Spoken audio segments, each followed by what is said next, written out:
최근 미국 트럼프 대통령의 관세 정책은 전 세계를 큰 충격에 빠뜨렸습니다. 한국이 멈추면 세계가 멈춥니다. 여기 미국 국방부의 저명한 분석가가 있습니다. 백악관 20년, 펜타곤 10년을 보내며 놀라운 경력을 갖고 있는 그는 어느 날 한국에 대한 충격적인 사실을 알게 됐다고 합니다. 그는 한국의 세계적인 위치와 행보를 믿을 수 없다며 부정하면서도 하버드의 컨퍼런스 회장에서 한국에 대해 강력하게 소리쳤다고 합니다. 과연 그는 한국에 대한 어떤 진실을 마주하게 된 걸까요? 안녕하세요. 토마스 리드라고 합니다. 너무 많은 밤을 컴퓨터 화면을 바라보며 지새운 눈을 가진 사람이죠. 정부에서 30년을 일했습니다. 백악관에서 20년, 펜타곤에서 10년을 보냈답니다. 지금은 국방부 선임 정책 분석가로 일하고 있어요. 쉽게 말하자면 국가 간 상호작용을 연구하고 다음 행보를 예측하는 일을 하는 거죠. 세상이 어떻게 돌아가는지 다 안다고 생각했습니다. 너무 단순해 보였어요. 미국, 중국, 러시아 같은 큰 나라들이 규칙을 만들고 나머지는 그저 따라가는 것뿐이라고요. 저와 함께 일하는 젊은 분석가들에게 항상 그렇게 말했죠. 의자에 기대 앉아 이렇게 말하곤 했습니다. 세상은 그저 거대한 체스 게임일 뿐이야. 큰 플레이어들만 신경 쓰면 된다고. 하지만 이런 생각이 완전히 틀렸다는 것을 깨닫게 되는 일이 발생했습니다. 화요일 아침이었어요. 국가안보회의와 중요한 미팅을 준비하고 있었습니다. 다양한 국가들이 트럼프 대통령의 새로운 관세 정책에 어떻게 반응하는지 논의하는 자리였죠. 23개국의 반응을 정리하던 중에 국무부의 사라 윌슨이 제 문을 두드렸어요. 사라는 동아시아 국가 전문가입니다. 그녀가 물었죠. 토마스, 잠깐 시간 있어요? 저는 화면에서 눈도 떼지 않은 채 대답했어요. 그래, 무슨 일이야? 사라가 궁금해하며 말했습니다. 트럼프 대통령의 관세 보고서에서 이상한 점을 발견했어요. 23개국에 대해 언급했는데 한국은 빠져 있어요. 이상하지 않나요? 그들은 우리 새 정책에 대해 아무 말도 하지 않았어요. 불만도 성명도 완전히 침묵이에요. 저는 대수롭지 않다는 듯 손을 흔들었죠. 한국? 그들이 뭐라 생각하든 왜 신경 써? 어차피 중국이나 일본이 하는 대로 따라갈 텐데. 사라는 눈썹을 치켜 올렸지만 더 말하지 않고 조용히 사무실을 나갔어요. 다시 일에 집중했는데 몇 시간 후 전화가 울렸습니다. 경제분석부서의 레이첼이었어요. 토마스, 문제가 생겼어요. 캔자스의 공장이 오늘 문을 닫았답니다. 눈살을 찌푸렸죠. 어떤 공장? 왜? 레이첼이 설명했어요. 전자조립 공장이요. 중요한 부품이 없어서 아무것도 만들 수 없대요. 한국산 부품이요. 어이가 없었죠. 그래서 다른 부품을 찾겠지. 비즈니스란 원래 그런 거야. 레이첼이 주장했죠. 그렇게 단순한 게 아니에요. 엔지니어들 말로는 같은 품질의 이 특정 부품을 만드는 곳이 더 없대요. 이 부품 없이는 아무것도 작동하지 않는답니다.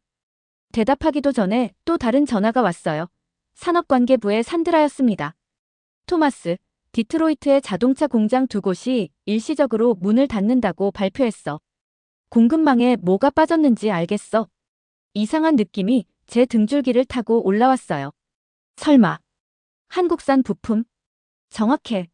그것도 아무나 만들 수 없는 작은 전자 모듈이야. 전화를 끊고 더 이상 이 문제를 무시할 수 없었습니다. 데이터베이스를 열고 검색하기 시작했어요. 지난 2달 동안 얼마나 많은 미국 공장들이 같은 문제를 겪었는지 말이죠. 발견한 사실에 충격을 받았습니다. 56일 동안 9개 다른 산업에 걸쳐 27개 공장이 문을 닫았어요. 그리고 모두 같은 문제를 안고 있었죠. 한국의 기술이나 부품이 필요했답니다. 그날 저녁 집에 가는 대신 보안 컴퓨터 드라이브에 새 폴더를 만들었어요. 프로젝트 K라고 이름 붙였죠. 이것이 제 30년 경력 중 가장 큰 깨달음을 주는 작업이 될 줄은 몰랐습니다. 한국 기업과 그들의 제품에 대한 데이터를 수집하기 시작했어요. 어떤 미국 공장들이 한국산 부품을 사용하는지 살펴봤죠. 새로운 기술이 어디서 오는지 특허 출원 정보도 검토했습니다. 더 깊이 파고들수록 더 놀라웠어요. 한국은 그저 큰 플레이어의 규칙을 따르는 나라가 아니었습니다. 그들은 조용히 게임 자체를 형성하고 있었던 거죠. 그날 밤 사무실이 비워지고 복도가 조용해졌을 때 저는 발견한 자료와 함께 앉아 있었답니다. 벽에 걸린 세계 지도가 갑자기 다르게 보였어요. 작고 중요하지 않다고 무시했던 나라가 이제는 숨겨진 중요성으로 빛나는 듯 했습니다. 어떻게 이걸 놓칠 수 있었지? 빈방에 대고 물었어요. 한국을 언급하지 않고 전 세계 권력 역학을 자신 있게 설명했던 모든 회의들이 떠올랐습니다. 사라가 한국에 대해 물었을 때 손을 대수롭지 않게 흔들었던 그 순간이 생각났죠. 창밖으로 워싱턴 DC는 평소처럼 저녁 시간을 보내고 있었어요. 자동차 경적 소리, 집으로 서두르는 사람들, 저녁 식사로 가득 찬 레스토랑. 제 세계관이 방금 깨졌다는 사실을 아무도 모르고 있었습니다. 깊은 숨을 쉬고 새 문서를 열었어요. 맨 위에 이렇게 적었죠. 프로젝트 K 글로벌 시스템에 대한 한국의 숨겨진 영향력 조사. 이것이 시작에 불과하다는 걸 전혀 몰랐답니다. 제가 들어가려는 이 토끼굴은 전 세계 권력, 기술, 영향력에 대한 제 모든 지식을 바꿔놓을 거였어요. 이건 말이 안 돼. 피곤한 눈을 비비며 중얼거렸어요. 화면 속 숫자들은 불가능해 보였지만 모두 현실이었습니다. 프로젝트 K를 시작한 지 3주가 지났죠. 단순한 호기심으로 시작한 일이 이제는 밤잠을 설치게 만드는 무언가로 변했답니다. 계속 생각이 떠나질 않았어요. 도움이 필요했고 신뢰할 수 있는 분석가 4명을 모았습니다. 주요 복도에서 멀리 떨어진 작은 회의실에 모였어요. 벽은 우리가 만든 차트, 그래프, 지도로 가득 차 있었습니다. 우리 모두 제대로 잠을 이루지 못했답니다. 기술 전문가인 마야에게 말했어요. 숫자를 다시 확인해봐. 이 비율들은 도저히 말이 안 된다고. 마야는 고개를 저었습니다. 그녀도 잠을 많이 자지 못했다는 게 보였어요. 이미 3번이나 확인했어요, 토마스. 이 데이터는 진짜예요. 그녀가 노트북 화면을 가리켰죠. 미국의 배터리 기술은 83%가 한국의 혁신과 부품에 의존하고 있어요. 한국 기업들이 내일 당장 공급을 중단하면 우리 배터리 대부분이 작동하지 않을 거란 뜻이에요. 메모리 반도체는 74%예요. 디스플레이 부품, 즉 폰이나 컴퓨터의 화면, 그건 68%죠. 센서와 모듈, 71%입니다. 앞뒤로 걸으며 이 사실을 이해하려 애썼어요. 어떻게 이걸 놓쳤지? 제조 전문가인 에릭이 말했답니다. 그들이 우리가 알아차리길 원하지 않았기 때문이죠. 이것 좀 보세요. 그가 테이블 위에 큰 도표를 펼쳤습니다. 그것은 글로벌 공급망, 즉 원자재부터 완제품까지 제품이 거치는 경로를 보여주고 있었죠. 에릭이 손가락으로 여러 곳을 가리켰어요. 이 좁은 지점들 보이세요? 마야는 이것들을 목지점이라고 불러요. 모든 것이 통과해야 하는 병목 지점 같은 곳이죠. 한국 기업들은 공급망에 바로 이 지점들에 자리 잡았어요. 경제 전문가인 프리아가 고개를 끄덕였습니다. 실제로 굉장히 영리해요. 모두가 유명 로고가 붙은 최종 제품에 집중하는 동안 한국 기업들은 조용히 필수적인 존재가 되어가고 있었어요. 아무도 신경 쓰지 않는 부품들에 집중함으로써요. 그녀가 덧붙였죠. 그들은 영광을 좇지 않았어요. 글로벌 기술의 목줄을 노렸던 거예요. 그날 밤 가족과의 주말 계획을 취소했습니다. 아내에게 직장에 긴급 상황이 생겼다고 말했어요. 집 서재에서 출력물과 데이터에 둘러싸여 늦게까지 더 많은 점들을 연결했죠. TV는 조용히 재생되고 있었어요. 한국 팝밴드가 또 다른 세계 기록을 깼다는 뉴스였습니다. 잠시 멈춰서 화면을 올려다봤어요. 전 세계의 수천 명의 팬들이 한국어로 소리 지르고 노래하고 있었죠. 문화 전문가인 진에게 전화했어요. 자정이 넘은 시간이었지만 말이죠. 진, 늦게 전화해서 미안해. 간단한 질문인데 K-팝이 전 세계적으로 얼마나 많은 돈을 벌어들이지? 졸린 목소리가 생기를 띄었어요. 수십억 달러예요, 토마스. 그리고 그건 시작에 불과하죠. 한국 드라마, 영화, 게임. 모두 같은 전략의 일부예요. 감사 인사를 하고 전화를 끊었습니다. 3주 전 사라와의 대화가 생각났습니다. 손을 휘저으며 한국을 무시했던 그때가요. 세상은 그저 미국, 중국, 러시아 간의 체스 게임이 아니었어요. 한국 같은 조용한 플레이어들이 게임 자체를 완전히 바꾸고 있었답니다. 책상 램프의 부드러운 불빛 아래 제 보고서에 첫 초안이 될 글을 쓰기 시작했어요. 페이지 맨 위에 이렇게 적었죠. 보이지 않는 거인 한국은 어떻게 모두에게 필수인 존재가 되었는가. 책상 위 디지털 시계가 오전 3시를 가리켰습니다. 한국 서울에서는 늦은 오후였겠죠. 분주한 거리, 바쁜 사무실, 그리고 다음 세대의 필수 기술들이 이미 개발되고 있는 연구실을 상상했어요. 그들은 깨어 있었고, 일하고 있었고, 앞으로 나아가고 있었습니다. 그리고 마침내 저도 깨어났죠. 하버드 케네디 스쿨의 국제전략 컨퍼런스 발표를 준비하며 제 손이 떨리고 있었어요. 이건 그저 지루한 정부 발표가 아니었습니다. 사람들의 세계관을 바꾸려는 순간이었죠. 모두가 기뻐하진 않았답니다. 해밀턴 차관보가 말했어요. 그는 좌절감에 붉어진 얼굴로 저를 구석을 몰아세웠죠. 토마스, 정말 다시 생각해봐야 할 것 같네요. 당신의 발견은 국제적 혼란을 초래할 겁니다. 지금은 적절한 시기가 아니에요. 깊은 숨을 들이마셨어요. 진실을 말하기에 적절한 시기가 언제인가요? 그는 대답하지 못한 채 고개를 저으며 떠났습니다. 강당 안에는 수백 명의 중요한 인사들이 기다리고 있었답니다. 비싼 정장을 입은 외교관들, 진지한 표정의 대학 교수들, 제가 말하는 모든 것을 기록할 준비가 된 기자들이요. 제가 연단에 다가가자 방 안은 대화 소리로 웅웅거렸어요. 첫 번째 슬라이드가 거대한 스크린에 나타났습니다. 세계는 조용히 한국의 리듬에 맞춰 춤추고 있다. 방 안이 고요해졌어요. 미소를 지으며 주머니에서 스마트폰을 꺼냈습니다. 이 휴대폰은 어느 나라에서 만들었을까요? 들어보이며 물었죠. 사람들이 속삭이기 시작했어요. 미국, 중국, 몇몇 자신감 있는 목소리가 브랜드 이름을 외쳤습니다. 그게 답이라고 생각했나 봐요. 재미있는 것을 보여드리겠습니다. 연단에서 작은 드라이버를 집어들고 휴대폰을 분해하기 시작했죠. 각 부품을 제거하면서 설명했답니다. 이 배터리, 한국 기술입니다. 여러분의 사진을 저장하는 메모리 칩, 한국산이에요. 이 놀라운 디스플레이 화면, 한국산이죠. 휴대폰을 어떻게 들고 있는지 감지하는 작은 센서들, 한국산입니다. 설명을 마쳤을 때 청중들은 충격에 빠진 듯 침묵했어요. 부품들을 가리키며 말했죠. 이것이 작동하게 만드는 60% 이상이 한국에서 온 겁니다.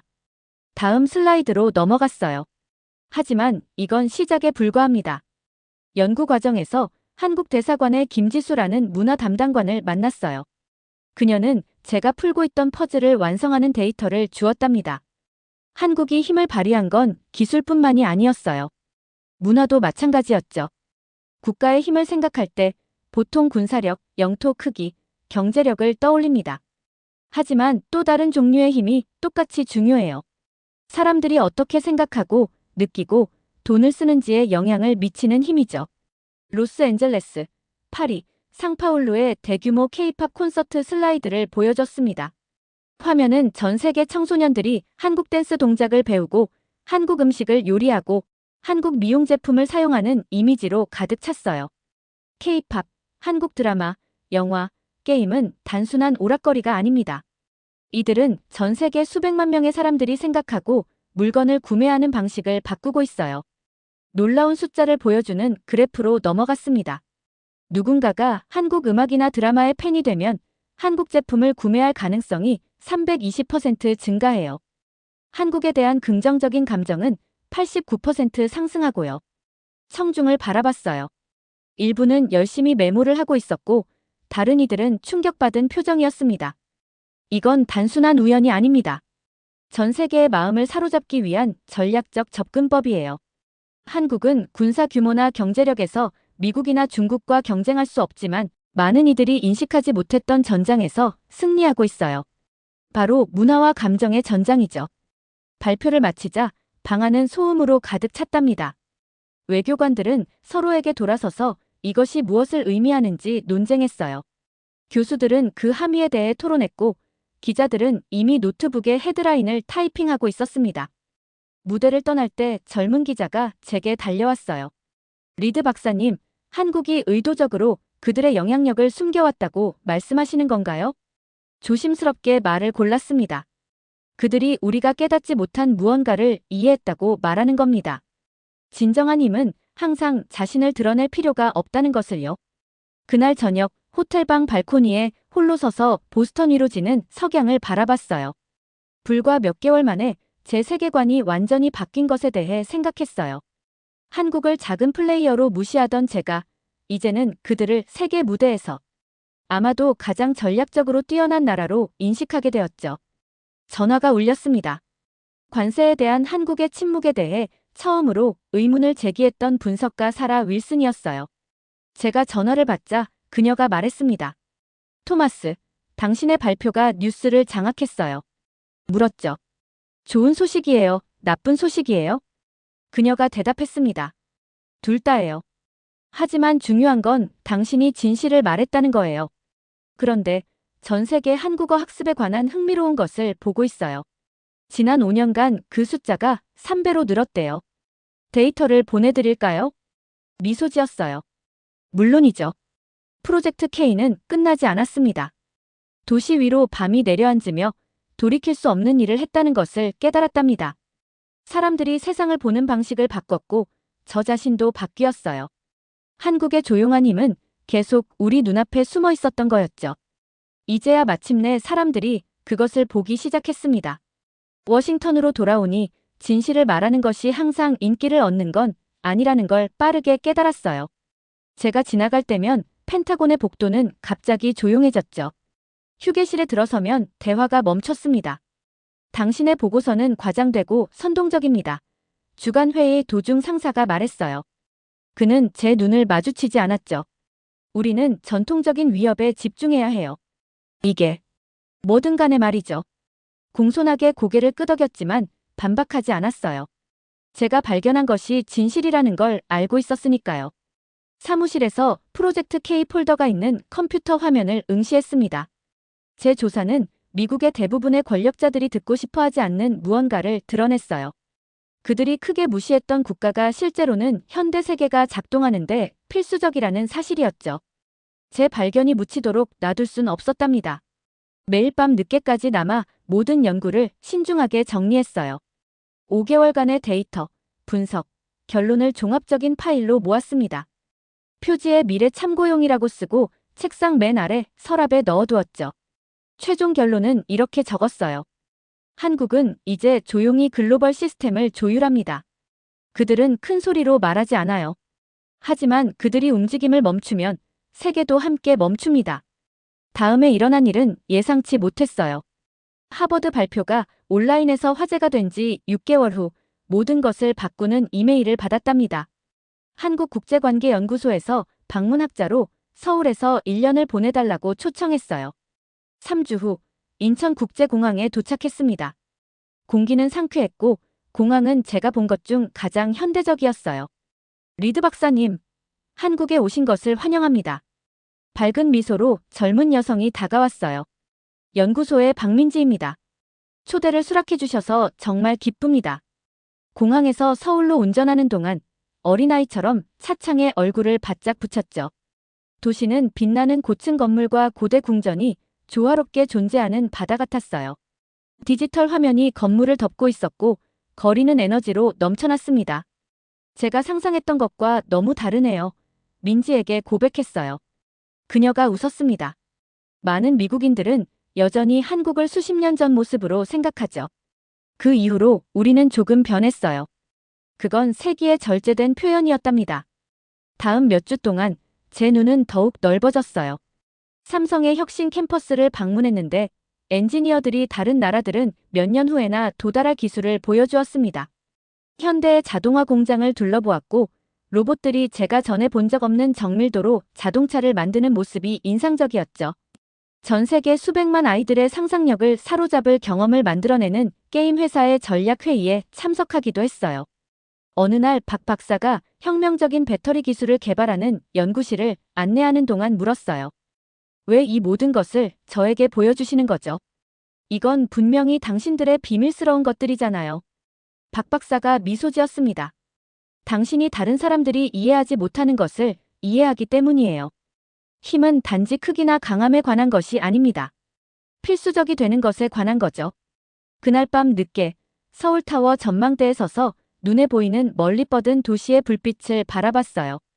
휴대폰에서 뉴스 알림이 울렸습니다. 또 다른 주요 미국 기술 회사가 차세대 마이크로 프로세서를 개발하기 위해 한국 기업과 파트너십을 발표했다는 소식이었죠. 속으로 미소 지었답니다. 세계는 제가 발견한 것을 서서히 깨닫고 있었어요. 한국은 체스판의 또 다른 말이 아니었습니다. 조용히 판 자체가 되어 있었죠.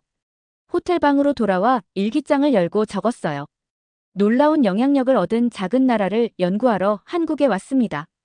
그러나 이제 한국이 21세기의 영향력의 의미를 어떻게 재정의했는지 이해하며 떠나게 되는군요. 그들은 세계에서 가장 강한 나라가 가장 큰 군대나 경제를 가진 나라가 아니라 다른 모든 이의 성공에 자신들이 필요하게 만든 나라임을 보여주었습니다. 글을 쓰면서 제 관점이 얼마나 바뀌었는지 생각했어요. 6개월 전 손을 휘저으며 한국을 무시했었죠. 이제는 제가 완전히 잘못 알고 있었다는 것을 이해했답니다. 다음 날 아침 국제관계에 대해 이야기해달라고 초대한 한국 대학생 그룹과 만났어요. 강의하는 대신 질문을 던지고 그들의 답변을 경청했습니다. 그들의 관점은 매력적이었어요. 제가 그들 나이였을 때와는 너무 다르게 세상을 보고 있었죠. 한국의 가장 큰 강점이 무엇이라고 생각하나요? 그들에게 물었어요. 지현이라는 이름의 젊은 여성이 손을 들었습니다. 우리는 어떻게 연결하는지 알아요. 기술, 문화, 아이디어들을요. 다른 이들이 벽을 세울 때 우리는 연결고리를 만들죠. 그녀의 단순한 대답이 번개처럼 저를 강타했어요. 정확히 그것이었습니다. 서울에서의 마지막 날, 박 박사는 저를 한옥으로 데려갔고 우리는 아름다운 정원에 앉았어요. 많은 것들을 배우셨나요? 그녀가 물었죠. 제가 본 모든 것과 만난 모든 사람에 대해 생각했습니다. 21세기의 힘이 우리가 생각했던 것과 다르게 보인다는 것을 배웠어요. 많은 영향력을 보일 수 있는 사람이 아니라 다른 이들에게 꼭 필요한 존재가 되는 것이 중요하다는 점이죠. 박 박사가 고개를 끄덕였어요. 그것이 바로 한국 이야기의 핵심입니다.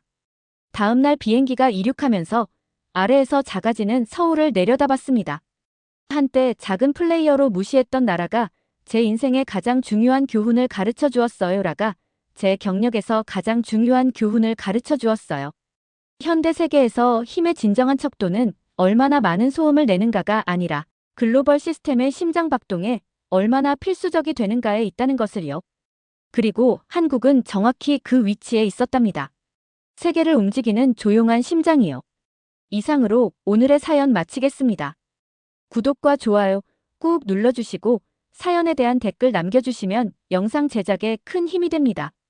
이 영상을 보시는 모든 분들께 행복이 가득하기를 바라겠습니다.